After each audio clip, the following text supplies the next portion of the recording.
Del día y que tiene que ver precisamente, como se le adelantábamos, de la expulsión de Fernando Karadima del sacerdocio. Una audiencia muy esperada, especialmente por las víctimas, y que marca de seguro un nuevo camino en la intención de recuperar la confianza de la gente por parte de la iglesia. Pero vamos de inmediato con los antecedentes y Daniela Valdés, con esta determinación que toma el Papa en el día de ayer y que de inmediato entiendo, Daniela, que esta mañana fue notificado el propio Fernando Karadima en el lugar donde reside. ¿Cómo estás tú?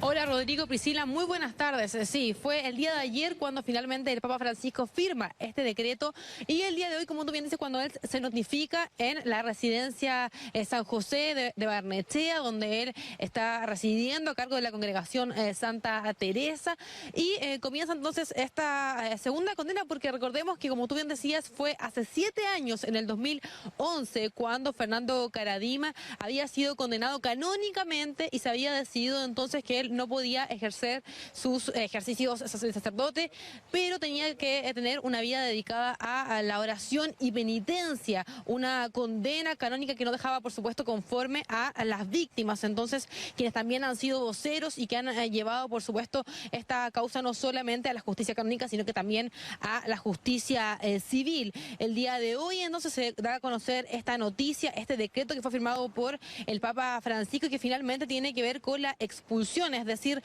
no puede ejercer nunca más el sacerdocio y solo queda ligado a la iglesia porque tiene el sacramento del bautismo, es decir, queda en la misma calidad que un fiel laico común.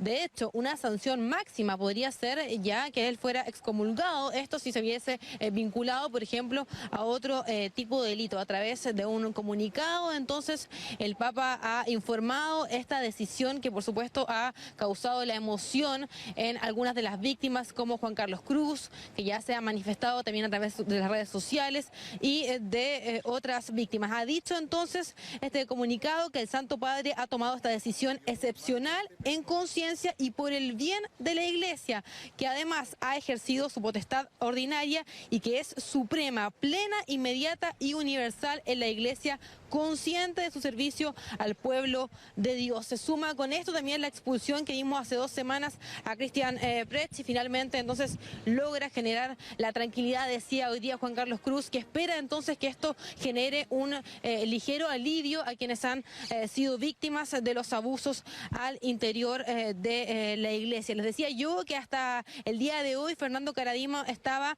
en la residencia San José de Barnechea, que está a cargo de la congregación Santa Teresa, pero que ya ahora deja de depender de la iglesia y que básicamente no tiene tampoco la iglesia por qué darle residencia. Solo en el caso de los sacerdotes que a veces están más desamparados, la iglesia sigue dándoles una pequeña pensión que finalmente es lo que se genera con los ahorros de los sacerdotes. En este caso no tiene necesidades Fernando Karadima. Les comentaba también que quienes han sido víctimas y voceros como Juan Carlos Cruz, como James Hamilton y José Andrés Murillo ya también han finalmente celebrado, se han emocionado con esta noticia que ellos esperaban y que creían no iba a llegar nunca este día. Eso es lo que ellos han comentado y que, como les decía, esperan entonces que los sobrevivientes sientan algún tipo de alivio tras conocer este anuncio del Papa Francisco, que por supuesto se suma también a las 7 renuncias que ha aceptado en el último tiempo, las últimas 2 del obispo de Chillán y San Felipe, que también han estado involucrados en casos de abuso y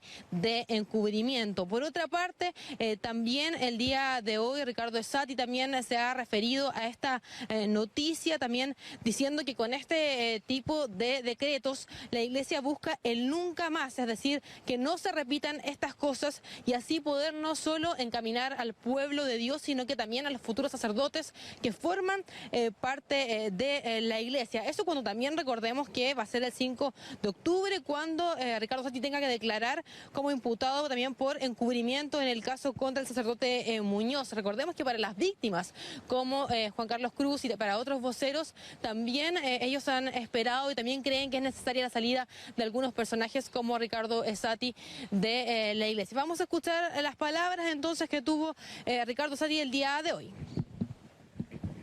Católicos de Santiago y la gente de buena voluntad, estamos llamados a acoger esta determinación del Santo Padre, quienes creemos y somos parte de la Iglesia, con fe y fidelidad a la acción del Santo Padre.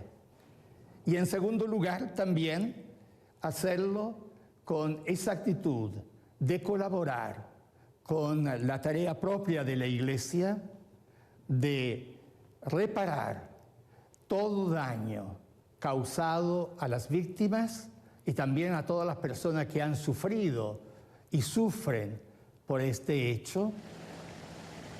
Se espera que durante la tarde, a eso de las 4 de la tarde, la Fundación para la Confianza, quienes han sido voceros y denunciantes, Juan Carlos Cruz, José Andrés Murillo y también James Hamilton, puedan hacer alguna vocería para así también comentar entonces lo que les ha parecido este anuncio del día de hoy del Papa Francisco. Sin embargo, a través de las redes sociales y también a través de algunos medios ya han manifestado su emoción tras conocer esta noticia. Les decía yo, ellos han dicho que nunca pensaron que iban a ver este día y que ahora esperaban entonces que los sobrevivientes sintieran algún alivio. Muy emocionado durante la mañana conversaba también Juan Carlos Cruz con un medio de comunicación diciendo y finalmente destacando que esto marcaba un precedente, por supuesto, de la Iglesia y que lo habían conversado con el Papa Francisco y que finalmente era lo que esperaban hace bastante tiempo. Por supuesto, también es una noticia que ha generado bastante revuelo y que es noticia a nivel mundial, que se suman, les decía yo, a las renuncias entonces de los 7 obispos, las últimas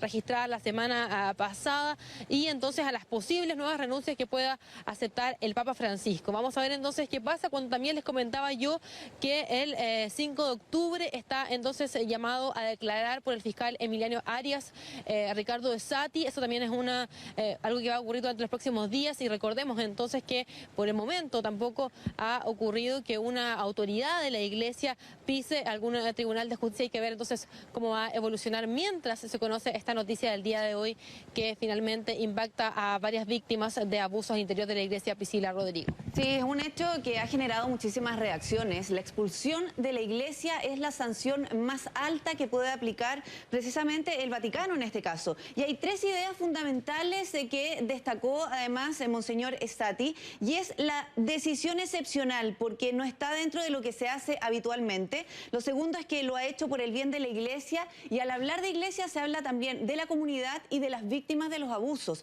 Hay que entender eso en general. Y en el ejercicio de su potestad ordinaria, que es suprema, es a raíz de eso que el Papa ha tomado esta decisión. Ciertamente, es bueno hacer un raconto del caso Caradima, que se hace público en abril del 2010 a partir de las denuncias del médico James Hamilton, el sociólogo José Andrés Murillo y el periodista Juan Carlos Cruz, que manifiestan públicamente haber sido víctimas de abuso. El tema va a la justicia, tanto ordinaria como canónica, en un largo proceso. Finalmente, el 18 de febrero del 2011, el arzobispo de Santiago determina la decisión de la justicia canónica en términos de que fue encontrado Fernando Caradima culpable de las denuncias de abuso. Como bien decía Daniela, se le condena a una vida de oración.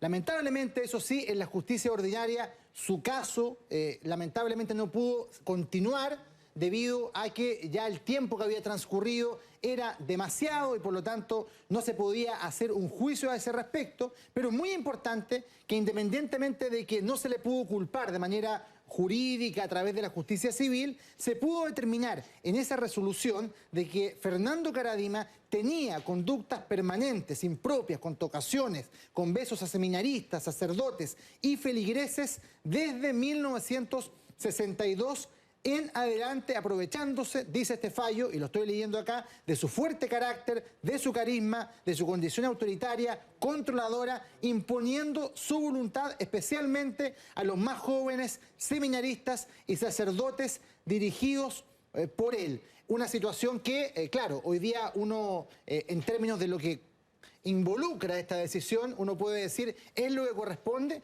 pero que se toma. Y hay que hacer notar, de manera tardía. 8 años después de que se abre este caso, cuando también no es posible seguirle un juicio a través de la justicia ordinaria y donde además, creo yo, la reparación llega en un momento tardío, pero que sin embargo igual es valorable. Se podría haber hecho más rápido. Valorable sobre todo por las víctimas, lo veíamos a través del Twitter de Juan Carlos Cruz, lo hizo también a través de algunas entrevistas radiales y televisivas, él estaba muy emocionado, él agradeció al Papa esto y fue el mismo Vaticano quien le habría hecho llegar la información a él, como una de las víctimas que se reunió en la residencia de Santa Marta con el pontífice ya hace un par de meses, en donde también llegó a ese lugar Óscar Caradima, que es hermano de Fernando Caradima, sí. Y también él se sentía, no solamente él, representando a su familia, parte de las víctimas de esta persona que estamos viendo allí precisamente en pantalla. ¿Eso habrá influido también en la decisión del Papa Francisco? ¿Qué lo habrá llevado a tomar esa decisión, bueno, de manera tan tardía, aunque la justicia tarda,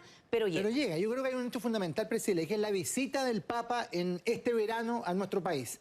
Él hasta ese minuto se mantenía bastante reticente con respecto a profundizar en la situación de Caradima, más allá de este fallo de la justicia canónica que ya lo había condenado, pero yo creo que acá él se imbuye del espíritu que tenía la gente, de la necesidad de justicia que le expresó en esa fracasada visita que hizo el Papa Francisco, y de ahí en más reconoció que se equivocó, comienza a tomar decisiones, decisiones importantes que todos hemos conocido, con la conferencia episcopal completa visitando el Vaticano, con lo que tú mencionas que es muy importante, cuando Óscar Caradima, el hermano de Fernando Caradima, es invitado también como víctima, porque evidentemente que las responsabilidades son individuales. Óscar Caradima ofreció disculpas a nombre de la familia y también condenó de manera muy severa el comportamiento de su hermano, que hasta el día de hoy no manifiesta ningún arrepentimiento y tampoco asume su responsabilidad en los hechos, lo que habla también evidentemente de que esta condena a una vida espiritual y de rezo no era suficiente para que él pudiera asumir lo que le corresponde en estos casos graves de abusos. Sí, Óscar Caradima en ese momento, cuando dio la entrevista al diario La Tercera, le pidió que Fernando Caradima asumiera sus errores, asumiera sus delitos y pidiera perdón. Era tan fuerte el testimonio de Óscar Caradima y cómo había afectado a toda su familia, que finalmente nadie lo va a ver a esta residencia en donde él se encuentra, que está ubicada en la comuna de Lo Barnechea, el hogar de ancianos San José.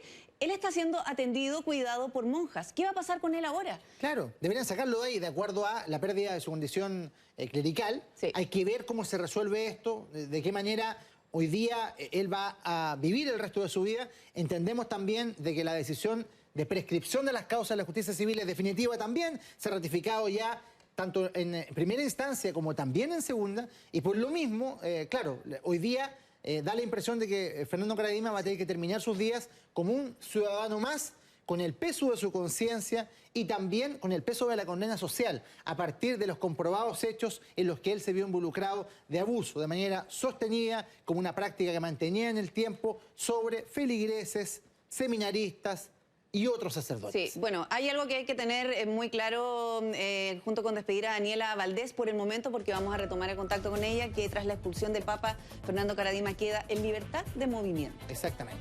Nosotros